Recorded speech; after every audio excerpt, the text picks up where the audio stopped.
नमस्कार, जय जोहार। साथियों, जागो पंच में आपका सभी का हार्दिक स्वागत, अभिनंदन। साथियों, जागो पंच आपके लिए लेकर आता है अंधविश्वास और पाखंड को ख़त्म करने के लिए बहुत ही महत्वपूर्ण जानकारी हमारे लिखी महापुरुषों की पुस्तकों से।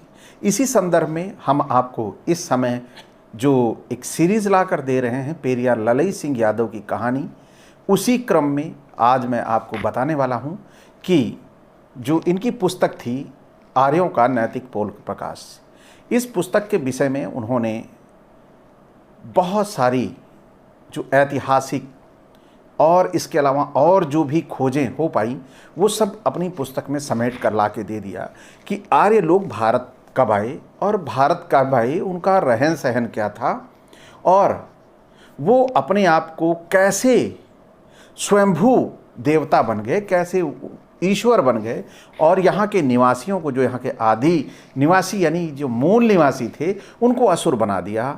तो ये चीज़ें आज की इस वीडियो में मिलेंगी। ये पुस्तक है आपको उनकी लिखी हुई आर्यों का नैतिक पोल प्रकाश, और ये पुस्तक एक गगन यादव जी हैं जिन्होंने अपनी शोध किया है पेरियार ललई सिंह यादव ग्रंथावली, उसमें भी इस पुस्तक का जिक्र किया है।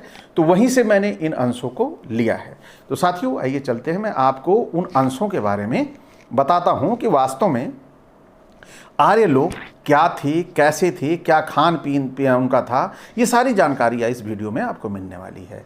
आर्य अपने आप को सुर यानी देवता और विरोधी आदि निवासियों को असुर कहने लगे। सुर का तात्पर्य सुराई यानी सुरा अर्थात शराब पीने वाला यानी शराबी लोग, और असुर का मतलब है जो शराब ना पिए यानी कि शराब ना पीने वाला। तो साथियों, यहीं से ही डिफाइन हो जाता है कि असुर कौन थे और सुर कौन थे। यानी सुर वो थे जो शराब पीते थे, असुर वो थे जो शराब नहीं पीते थे।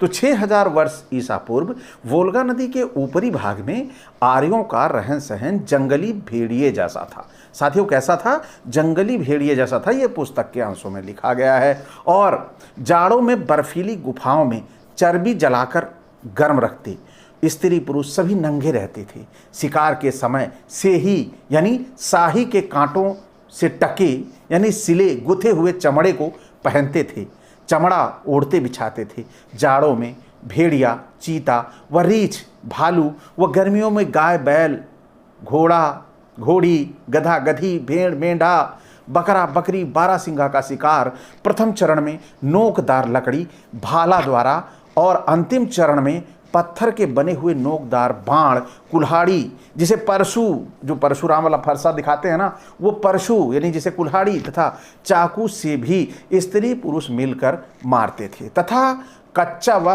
भुना हुआ मांस खाते थे। प्रथम चरण में मरे हुए मनुष्यों की खोपड़ी द्वारा और अंतिम चरण में पत्थर के प्याला द्वारा मधुसुरा यानी शहद से बनी हुई शराब पीते।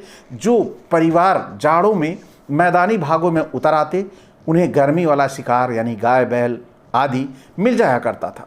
शिकार में कुत्तों से मदद लेते। कभी कभी शिकारियों को भेड़िए व चीता जबड़ों द्वारा, रीछ पंजों द्वारा मार डालते। कभी कभी स्नान करते समय वोल्गा नदी में डूब जाते। कभी कभी जाड़ों में शिकार न मिलने से भूख से तड़प तड़प कर भी मर जाते थे। तो साथियों, इनकी कहानी जो थी वह बड़ी ही दर्दनाक थी। वास्तव में जब मानव सभ्यता इतना आगे नहीं थी, जैसे आज हमें सिले सिलाए कपड़े मिलते हैं, हमें हर तरह के रेडीमेड, या हम कपड़ा लेके सिलवा भी लेते हैं, उस समय चमड़ों को, स्याही एक जानवर होता है, उसके कांटे बड़े बड़े होते हैं, उन कांटों से ये चमड़े सिल के कपड़े पहना करते थे। तो साथियों, आगे चलते हैं। 3500 वर्ष ईसा पूर्व वोल्गा नदी के मध्य भाग में आर्यों का रहन सहन जंगली खूंखार भेड़िए जैसा था। सर्दी कम पड़ने के कारण पाषाण यानी परशु व आग की सहायता से देवदारू के वृक्षों को काटकर अस्थायी झोपड़े ये लोग बना लेते थे। और ये लोग, सबसे बड़ी विशेष थी, अग्नि की पूजा करते थे। पड़ोसियों की शिकारगाहों को छीनने के लिए अपने झोपड़ों पर सभी स्त्री पुरुष मिलकर पत्थर के बने हुए बाणों, कुल्हाड़ों लंबे सींगों के भालों से छिपकर या अन्य सुलभ परिस्थिति देखकर, या जब वे शिकार के लिए बाहर चले जाते तब अचानक हमला करते। मार काट के पश्चात दुधमुहे बच्चों को पत्थर की चट्टानों पर पटक पटक कर, बूढ़ों बुढ़ियों को वोल्गा नदी में डुबोकर, मधु मांस में चमड़ा आदि को लूटकर शेष बच्चों व स्त्रियों को उसी झोपड़े में बंद करके आग लगाकर मार डालते थे। 100-150 स्त्री पुरुष व्यक्तियों के परिवार की जन समिति द्वारा चुनी हुई सबसे बलिष्ठ स्त्री जननायिका कहलाती थी। उनका सभी का वो जो जितने लोग परिवार में रहते थे, उस जो समिति बनी हुई थी, वो सभी उसी का कहना मानते थे। वह अपनी इच्छानुसार भाई, पुत्र, पौत्र आदि सभी से संभोग कराती, उनके संसर्ग से संतानें उत्पन्न करती। चुनाव के समय कभी कभी 2 उम्मीदवारों में मनमुटाव भी होता, जो धीरे धीरे शांत हो जाता, किंतु चुनाव सर्वसम्मति से ही होता था। शेष रहन सहन वोल्गा नदी के ऊपरी भाग जैसा होता था। तो साथियों, आपने यहाँ पर देखा कि जो इनकी रहन सहन के तरीके हैं, जो इनकी जीवन शैली है, बड़ी अजीबोगरीब थी। आज के परिवेश में अगर देखा जाए तो बिल्कुल मेल नहीं खाता। और जो पारिवारिक की स्थिति है, वो परिवार की स्थिति भी बड़ी ऊहा-पोह वाली, यानी एक ही स्त्री अपने पोते से, भाई से, चाचे से, सबसे संबंध बना सकती थी, ऐसा इस पुस्तक में लिखा हुआ है। और देखिए, 3000 वर्ष ईसा पूर्व मध्य एशिया, पामीर यानी जिसे कुरु कहते हैं, में आर्यों का रहन सहन जंगली डकैत जैसा था। पत्थर की दीवार बनाकर लकड़ी द्वारा अस्थायी झोपड़े बनाते थे, अग्नि पूजा करते, शिकार के बजाय गाय, बैल, घोड़ा, गधा गधी, भेड़ा भेड़ी, बकरा बकरी आदि पालते थे। ये लोग भुना हुआ नमक सहित उबला हुआ मांस खाते थे। दूध, दही, मधु, सुरा यानी शराब, सोम व भांग घोंट कर पीते थे। यानी कि मतलब शौकीन लोग थे कि ये सब मतलब अपने जीवन का सही उपभोग करते थे। नंगे रहने के बजाय कमर में कंबल आगे पीछे लटकता हुआ बांधे रहते थे। चमड़ा व कंबल ओढ़ते बिछाते।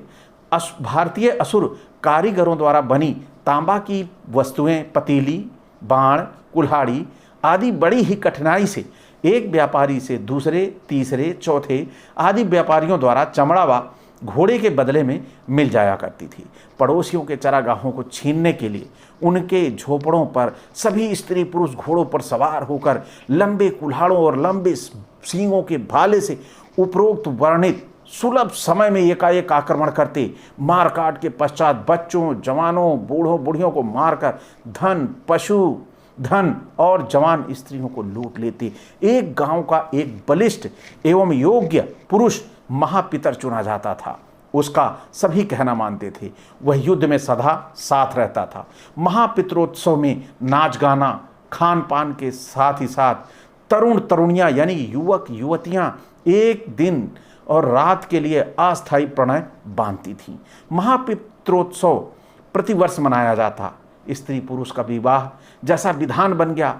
स्त्री की प्रधानता समाप्त हो गई। स्त्रियां अपनी इच्छा व अनिच्छा से अतिथियों व मित्रों के साथ संभोग करा सकती थीं। तो सोचिए साथियों, जब आर्य भारत आए थे तो उस समय जो जीवन शैली थी इनकी पूरी की पूरी ऐसी थी कि स्त्रियों के ऊपर कोई बंधन नहीं था। स्त्रियां स्वच्छंद होकर जीवन जीती थी। लेकिन धीरे धीरे आप सभी देखते होंगे कि जिस तरह स्त्रियों के ऊपर अंकुश लगने लगा, उन्हें घर से बाहर नहीं निकलने दिया, उन्हें स्कूल नहीं भेजते थे, उन्हें शिक्षा का कोई अधिकार नहीं था। यानी कि यूं कहिए कि पुरुष की निगाहों के आगे ही स्त्री को रहना है, यानी पुरुष के इशारों पर ही उसे का जीवन यापन होना है। ऐसा ग्रंथों में लिखा मिलता है। मनुस्मृति भी कहती है कि पिता पुत्र के अनुसार ही, यानी माँ है तो पुत्र अगर पिता नहीं है उसका तो पुत्र उस पर ध्यान देगा, उसको नज़र रखेगा, और वो पिता है तो पिता अपनी बेटी पर बराबर नज़र रखेगा। ऐसे विधान लिखे गए हैं हमारे शास्त्रों और ग्रंथों में। लेकिन पहले की जो स्थिति जब आर्य भारत आई तो उस समय की स्थिति बिल्कुल अलग थी। आपने देखा कि किस प्रकार स्त्री अपने उस समूह में जो समिति बनती थी, उस समिति में किसी के साथ भी अपनी इतनी उसको आज़ादी थी कि वो किसी के साथ संबंध बना सकती थी।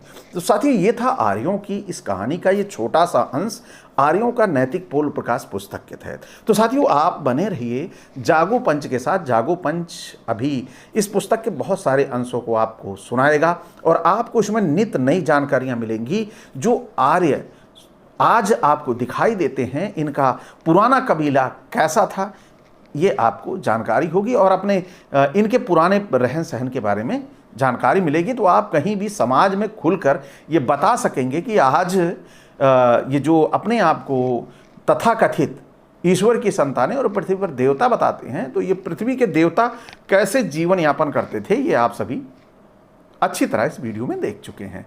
तो साथियों, आप सभी से यही एक अपेक्षा है कि आप सभी पेरियार के उस मोमेंट को सफल बनाने के लिए ज़्यादा से ज़्यादा इस वीडियो को शेयर करें और आप अपनी राय जरूर दें कि क्या वास्तव में पेरियार ने ये जो लिखा है ये सच है या उन्होंने ये मनगढ़ंत लिख दिया है। क्योंकि जितनी भी कहानियाँ जो इस तरह की आती हैं, उन कहानियों में हमारे जो इतिहासकार हैं उनके एक मत नहीं है, अक्सर ये विवाद का विषय रहा है। तो इसके ठोस आधारों पर जागो पंच का कोई दावा नहीं है। तो आप सभी बताएं कि वास्तव में क्या ये पुस्तक जो लिखी गई थी ये सही लिखी गई थी।